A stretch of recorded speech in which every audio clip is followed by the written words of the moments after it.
Hey y'all, Chakra-X here. I'm not dead.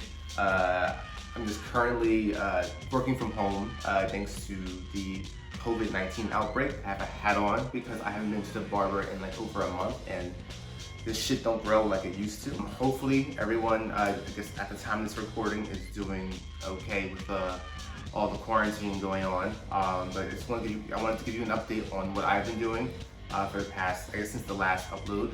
I know I've been updating like on my Twitter and stuff about the ongoings of like Nazo and what have you, but it had been a while since I've made a video on YouTube about it. So Nazo is still going on, but the progress I had last year was very slow compared to the year before.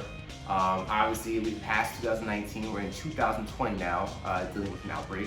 I know the original release date estimation was 2019. Obviously, that's not the case anymore. I know I've said this before in other videos and other posts, but there is absolutely no set release date or even an estimate on when Wrath of Nazo Act 1, 2, 3, whatever will be done. At this point, realizing how much time I actually get to work on it, it's just going to be something I work on when I can, just chipping away at it. I'm currently still in the midst of Act 1. I shared a quick little teaser of a scene on Twitter recently, but I didn't want to go too deep into it because I'm in like spoilery territory. One of the reasons why I didn't get a lot done during the good chunk of last year was that I actually took part of a Sonic the Hedgehog storyboarding collaboration with some other pretty solid professional artists who are also huge fans of Sonic. But even for me, doing two Sonic fan projects at once takes the toll on both of them. And since I had my energy through the majority of the summer and fall of last year, I had little interest to work on Nazo since I was working on that.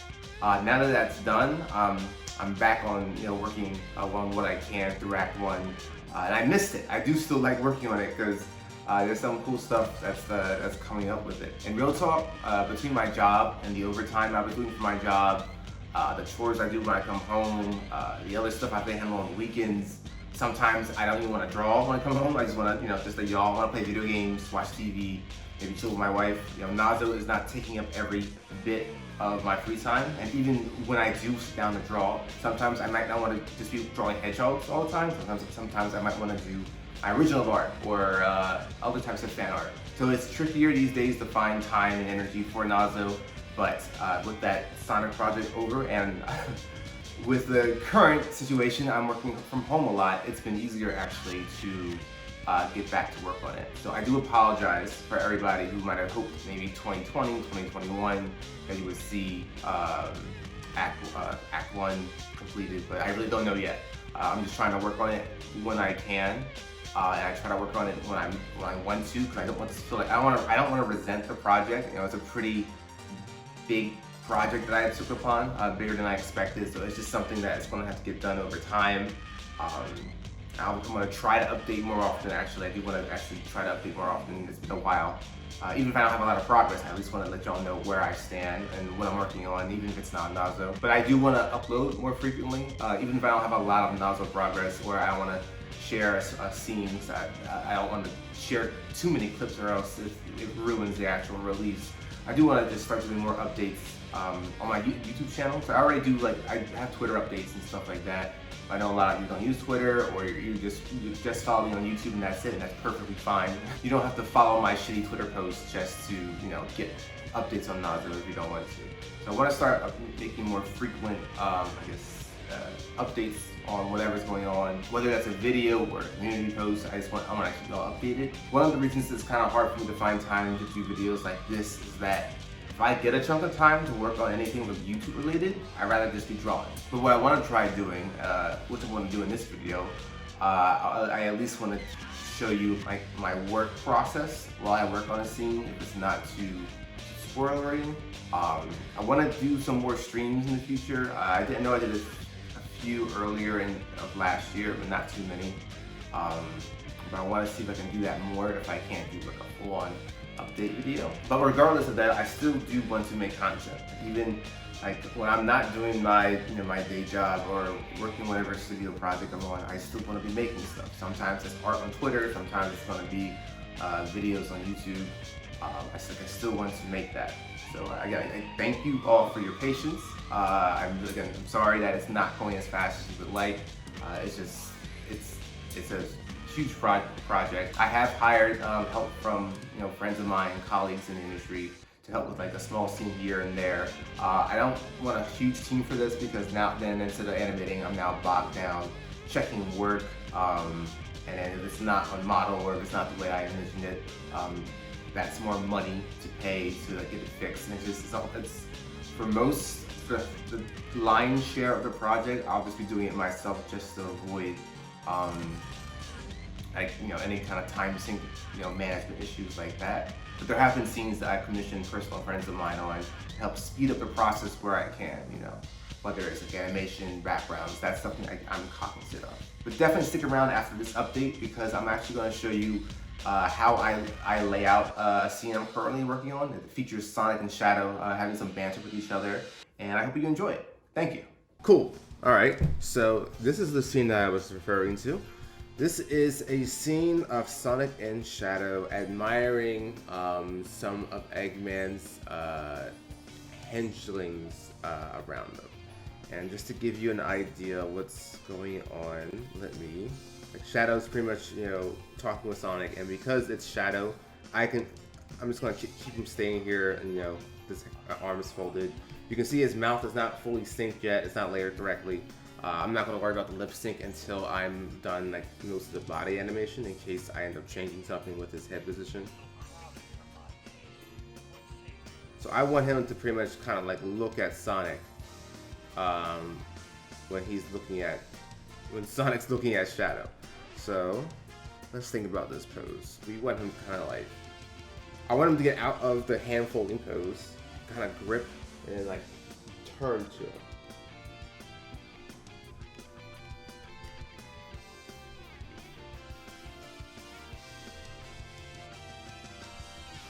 I don't want him looking too over. I kind of want him to turn slightly. Since Sonic's head's not totally turned, I kind of want Shadow's head to also be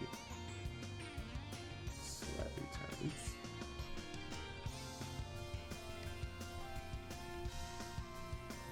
So I'm gonna have his fist here. Let's see. You can't see me right now, but I'm kind of trying to act it out. It always helps to kind of move your own body so that you're not forcing an awkward or an unnatural pose. A little bit. I want both his. So I don't want both his fists up because Sonic's gonna have both his fists up. And I kind of want I like the asymmetrical view of Shadow having one hand in the fist, and I'm gonna have his other fist doing something else. So I want it on a hip. No, that's a Sonic pose. Shadow rarely has his hands on his hips. I'll just have it. I'm gonna put his fist below.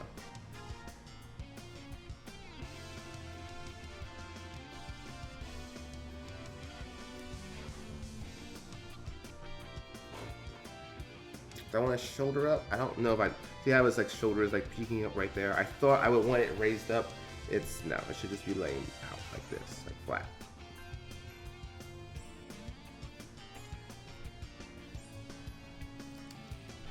Shout out to everybody who draws their hedgehog fan art with shoulders. This makes it more expressive in my opinion. For my style, everybody's style requires shoulders.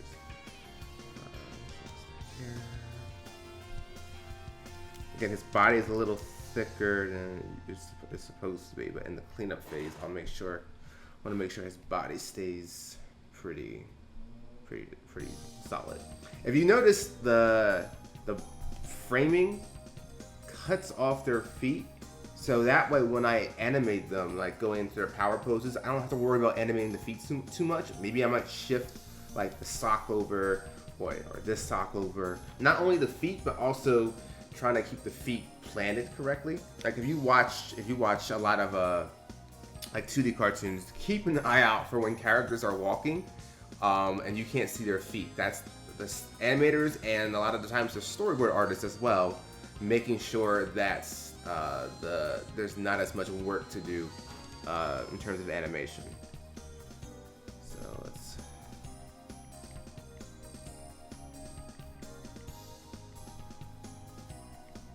shadow eyes. Let's see. It's gonna have a little smart while he's talking. Make his eyes a little not super asymmetrical, because that's more of a Sonic thing. But I want his right eye, or I guess his left eye, slightly more squished. See this angle? A little more than this one. Just again, if you can make things asymmetrical without being like out of character, what have you, it can make stuff look a lot more interesting. Let's see. Oh god, so here's the tricky part.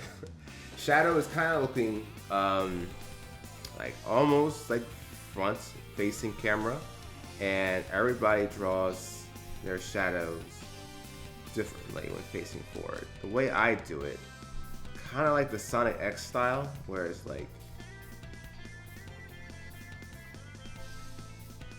2 spikes here and 1 spike at the bottom. But you know what? For this case, since it's a power-up scene, I'm actually going to draw all his spikes. I feel like shadow spikes going out look cooler, versus when I draw Sonic, I like them usually in like a silhouette. I'm not personally a big fan of drawing him like with his head like that. I've seen people pull it off, like, and do it well. I just like usually it doesn't work for me, and I do the Mickey Mouse style of just having Sonic's 3 spikes to the side. But for Shadow, because his spikes kind of go outward, I think this is where I'm gonna take it. Cool. All right, so now that's it. That's pretty much how I go from the poses from the storyboard, and how I just, I guess, rough out the layouts of the animation before I start going into it. Because again, I could have started doing this in a clean manner, but then I might have not realized, oh, let me cock his head back a little bit, let me adjust his body a little bit. In fact, even now I might actually curve his torso and legs a little bit. Ooh. Too much. He's a little, like, he's very vertical. I kind of want to still keep that, like, keep that. Yeah, nothing big, nothing crazy. Just a little bit of a curve.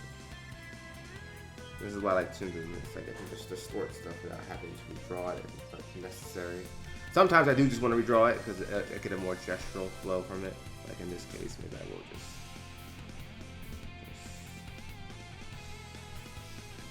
there we go.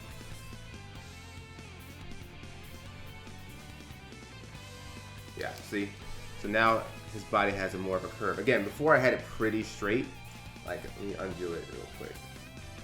Like, it was very vertical. Which, again, verticality isn't bad. It conveys strength and conservativeness, very statue-like. But for this, since they're about to pretty much power up, I wanted him to have a little more of a move, just a little bit. It's almost the exact same as what he has before, but it's gonna shift a little bit. So, yeah, I might do a. This video is already pretty long. I might do a stream of me animating this, since I haven't uploaded a lot of content in a while.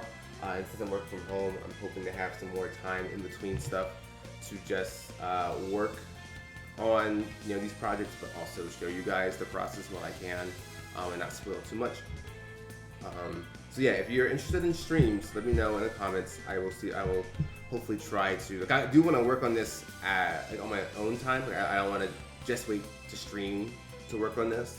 But when I get to the parts that you might find more interesting, I'll try to hop onto a stream and be like, hey guys, this is what I'm working on. Cool, awesome. Thanks for coming, and I will see y'all in the next video. Take care.